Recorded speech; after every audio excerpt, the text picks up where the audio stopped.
News is powered by DART, Delaware's transit service. Moving forward. New details just released about last month's Carousel Park murder. Newly released court documents show how investigators pieced together the 63-year-old preschool teacher's killing. Plus, Delaware picks its Teacher of the Year, and we have events up and down the state to get you in the spooky Halloween spirit. Those stories and much more coming up tonight on DETV News.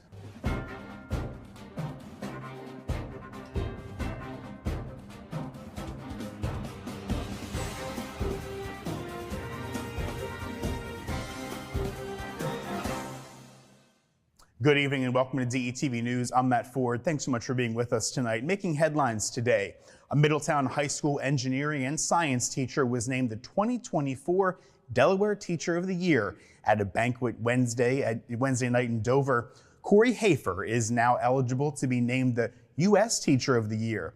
He had graduated from the University of Michigan in 2009 with a degree in cellular and molecular biology, but decided soon that he wanted to teach. He currently works with Middletown High's 2, 3, and 4 level engineering students. Teaching for 11 years, he wrote in his nominating packet that each set of students keeps things fresh for him. Hafer receives a $5,000 grant from the state along with another $5,000 to benefit his students. 20 teachers were nominated for the Teacher of the Year, one from each of Delaware's school districts. The other 19 will each receive a $2,000 grant. In other news, 2 Rite Aid stores here in Delaware are slated to close as part of the company's Chapter 11 bankruptcy. They include the stores in Chestnut Hill Plaza in Oakletown and Price's Corner store at 3209 Kirkwood Highway. The Chestnut Hill Plaza store is set to close on October 26th and the Price's Corner store the week after on November 6th. The drugstore chain is closing 154 stores as they listed as underperforming in court documents. The company is facing significant financial challenges and multiple lawsuits over opioid prescriptions. Rite Aid had more than 5,000 stores nationwide and now has around 2,000. Here in Delaware, the numbers have dipped as well. In 2017, the company had 42 stores and will stand at 34 after the closures. The company closed a store on Route 40 in Bear just last month. A third man has pled guilty to the murder last year of a 57-year-old Claymont man, 21-year-old Justin Locke, whose GPS ankle monitor placed him at the site where Kevin Goodston's charred body was found. Pled guilty last week to second-degree murder, kidnapping, conspiracy, and a weapons charge. He faces 17 years to life. Locke was arrested just last summer after a driver who was passing Claymont Auto Repair saw several men placing what appeared to be a body in the rear cargo area of an SUV. Court testimony revealed that Locke and 2 other men, quote, had an issue, end quote, with Goodson, who was buying coffee at a gas station near the auto repair shop. Locke and the 2 others saw Goodson walking near the gas station and beat him repeatedly, kicking and punching the man. They left the area but later returned and placed the still breathing Goodson into the vehicle. The trio shot Goodson and set his body on fire at a former Claymont steel plant known as City Steel USA. The longtime custodian for Joy Cleaners, Goodson was the youngest of 6 children.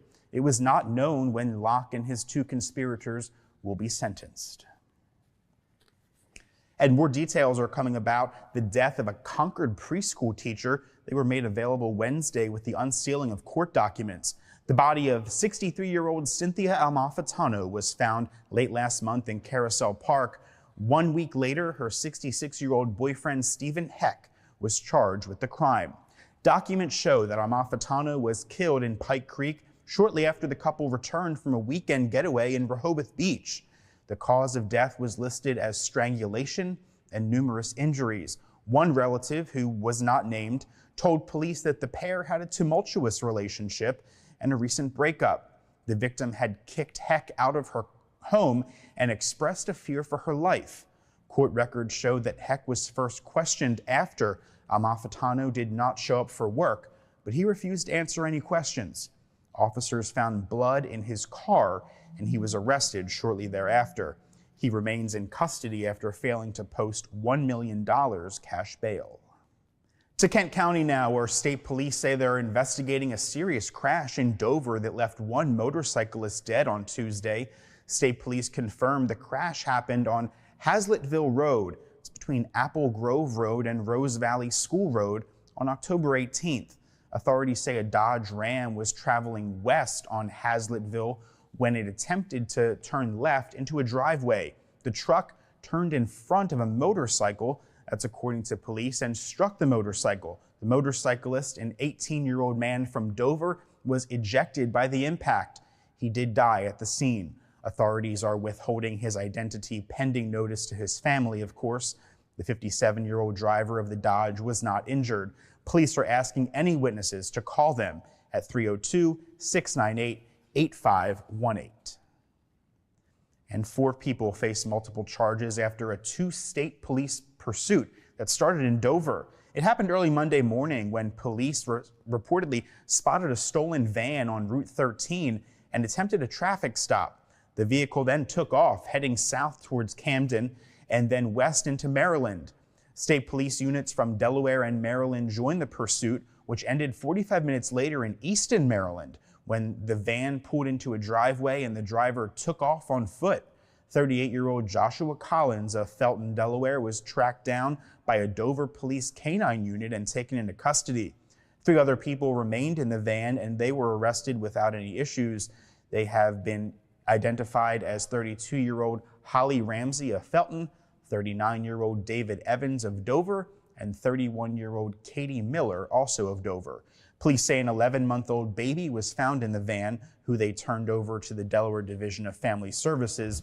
All 4 adults arrested on various charges, including endangering the welfare of a child, possession of methamphetamine, and conspiracy. The 4 were in custody awaiting extradition to Delaware. Didn't pay a traffic fine or maybe child support or missed a court date? Well, Safe Surrender is an event that aims to help those with outstanding warrants get a chance to clear their records. Earlier this year, Safe Surrender held an event here in Wilmington, and because of the large turnout, Kent County will be hosting a second one. It's going to be on November 3rd. Officials say some common issues such as missing a court date, lapsing on a payment plan, or being behind on child support can become a problem if you run into law enforcement. The event is designed to give those with outstanding warrants a safe time and place to resolve their issues and receive favorable consideration for coming forward. Safe Surrender will be at the Kent County Courthouse from 9 a.m. to 7 p.m. on November 3rd. To find out more about the event, you can visit courts.delaware.gov/safe surrender. To Sussex County now, where Laurel police are investigating a theft at a local convenience store. Around 7:40 a.m. on Thursday morning, officers responded to the Royal Farms located on Georgetown Road for a reported theft. 2 men reportedly went into the store, ordered food, took the food, and then left without paying. The pair then left in what appears to be an older model silver Hyundai Elantra with unknown Delaware registration. They were last seen traveling southbound on Sussex Highway. Police are asking anyone with information to call 302-875-2244. And flags were flown at half-staff in Delaware today to honor a Capitol Police sergeant who suffered a medical emergency while on duty at the Newcastle County Courthouse. Sergeant Darrell Weber Jr. was with Capitol Police for 17 years. He also served with police departments in Dover, Clayton, and Smyrna. Governor John Carney ordered the flags lowered on state buildings through Friday. Local government, businesses, and Delawareans were encouraged to do the same. Many Delawareans diagnosed with cancer are surviving, and mortality and incident rates remain a concern, though, in the first state. Those conclusions were part of the latest findings reported last week by Delaware Health and Social Services and the Delaware Public Health to the Delaware Cancer Consortium. More than 20 years ago, Delaware ranked second among the nation for cancer mortality, but the state now ranks 15th. The most common cancers reported here in the first state are breast, prostate, lung, and colorectal, along with cancers with the highest mortality rates. Efforts continue in Delaware to address barriers to quality health care, such as Screening for Life program. The program seeks to make cancer screenings available to all Delawareans, as early detection of cancer remains the best weapon in the fight against the disease. Qualified Delaware residents can receive screening tests for several types of cancer when recommended by a doctor. To contact the Screening for Life program, call the number seen on your screen. And the Liberian Diaspora Agricultural Group held an inaugural fundraiser recently in hopes of raising more than $100,000 to help promote agriculture and agricultural products in Liberia. The gala was part of a 3-day event weekend that started the mission of building wealth through agriculture. The weekend included a meet and greet, the dinner and ball, and church services on Sunday at the Canon Baptist Church in Newcastle. And Wilmington Mayor Mike Przicki, along with officials and supporters of the Delaware Center for Horticulture, presented in a groundbreaking ceremony on Wednesday. The event marked the commencement of a redesign project for the center located on North DuPont Street in Wilmington. A $3 million campaign has been launched to facilitate the creation of a new community education center and enhance safety and accessibility on the campus. The first phase of the project, encompassing the construction of a new entry circle, gardens, lighting, and signage, is anticipated to be finalized by the spring of 2024. Established back in 1977, the center aims to transform its facilities to better serve the community. And if you have a little extra love to give this holiday season, the Delaware Hospital for Chronically Ill could certainly use your help. The hospital is a nursing home in Smyrna that cares for Delawareans who have no other options for their care. Residents have little family involvement or support, says the nursing home, and their Adopt a Resident program can be an enormous help to them. Members of the community can participate as individuals or groups and help in several ways by donating funds or listed gifts. Sponsors can receive the wish list of a resident or donate in general to fill stockings for residents that were not adopted. To participate, you can use the email or phone number shown here on your screen. And there's some great events happening this weekend, just in time to get you into the Halloween season. First up, the Wilmington Drama League's production of Misery opens Friday, October 20th. Misery, based on the best nail-biting seller by Stephen King, tells the gripping tale of a writer who is at the mercy of his #1 fan, and she's not happy.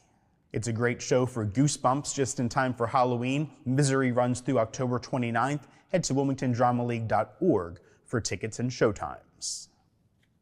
And moving down to Sussex County, Zombie Fest is set to rise from the grave again at Milton Theater starting 4 p.m. this Saturday, October 21st. This real live street festival features an aerialist, jugglers, unicyclists, stilt walkers, and fire dancers, along with 3 bands. Inside the theater will be performances of the Rocky Horror Show. Those performances do require paid admission, however. For youngsters, there will be a costume contest, face painting, bounce houses, and balloon animals. The festival concludes with a zombie walk, where grisly ghouls will make their way down Union Street.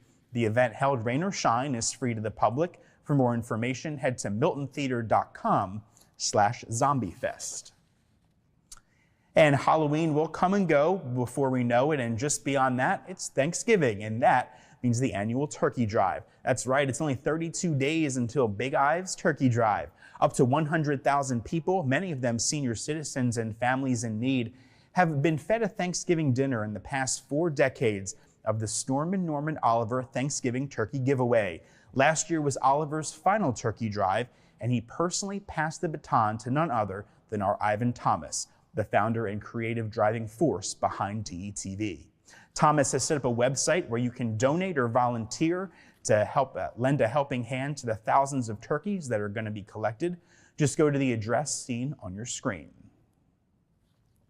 And that's going to do it for today's edition of DETV News. Be sure to like and follow us across your favorite social media platforms. And for a look at what's happening all around Delaware, head to our website. That's detvch.com. With tonight's news, I'm Matt Ford. We'll see you again here next week.